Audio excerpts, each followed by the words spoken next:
ଗୋପଦାଣ୍ଡେ ଧୂଳି ଉଡ଼େ ଗୋଧେନୁ ବାହୁଡ଼ା ବେଳେ ଅସ୍ତଗାମୀ ସୁରୁଜର ରକ୍ତିମ ଆଭାରେ ତୋଫାଜହ୍ନ ହସି ଉଠେ ଚିକିମିକି ତାରା ପ୍ରତିବିମ୍ବ ସୃଷ୍ଟି କରେ ଯମୁନାର ନୀଳପାଣି ସ୍ୱଚ୍ଛ ଦର୍ପଣରେ।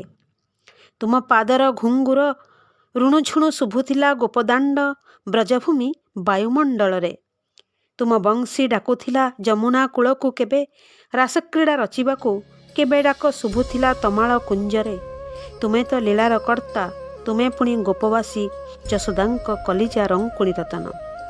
ହେଲେ ଏଠି ଦେଖୁଛି ମୁଁ ତୁମେ ତ ରାଜାଧିରାଜ, ଭୋଗ ବିଳାସରେ ସଦା ନିମଜ୍ଜିତ। ସେବକମାନଙ୍କୁ ନେଇ ବିମଣ୍ଡିତ କରିଅଛ ରତ୍ନ ସିଂହାସନ। ତୁମେ ଏଠି ଦାରୁ ବ୍ରହ୍ମ, ତୁମରି ଦର୍ଶନ ପାଇଁ ଭକ୍ତ ସବୁ ମଣିମା ଡାକି ଦିଅନ୍ତି କମ୍ପାଇ। ମେଘନାଦ ପାଚେରୀର ଗମ୍ଭୀରାରେ ଥାଇ ତୁମ ସ୍ତୁତି କରିବାକୁ ସଭିଏଁ ଉନ୍ମତ୍ତ ଏଠି ସାଗର ଲହଡ଼ି ପରି ପ୍ରତିକ୍ଷଣେ ଆସୁଛନ୍ତି ଧାଇଁ। ତୁମେ ପରା ମୁକତିର ଆଦିଅନ୍ତ, ବେଦ ଓ ବେଦାନ୍ତ ପୁଣି ଗୀତା ଭାଗବତ ଆଉ ପୁରାଣର ନିରୁତା ନିର୍ଯାସ। ତୁମେ କାଳେ ସବୁକିଛି ଭାଙ୍ଗୁଛ ଗଢ଼ୁଛ ଏଠି, ତୁମରି ଇଚ୍ଛାରେ ପୁଣି ଚାଲୁଅଛି ନିଶ୍ୱାସ ପ୍ରଶ୍ୱାସ। ହେ ମହାନ କଳାକାର, ସୃଷ୍ଟି ସ୍ଥିତି ପ୍ରଳୟର ତୁମେ ହିଁ ତ ବିଶ୍ୱକର୍ମା। ତୁମେ ପୁଣି ତ୍ରାଣକର୍ତ୍ତା, ଚକାଆଖି ହେ କଳା ଠାକୁର।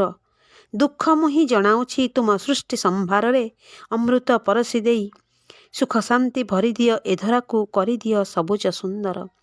ସୁଖ ଶାନ୍ତି ଭରିଦିଅ ଏ ଧରାକୁ କରିଦିଅ ସବୁଜ ସୁନ୍ଦର।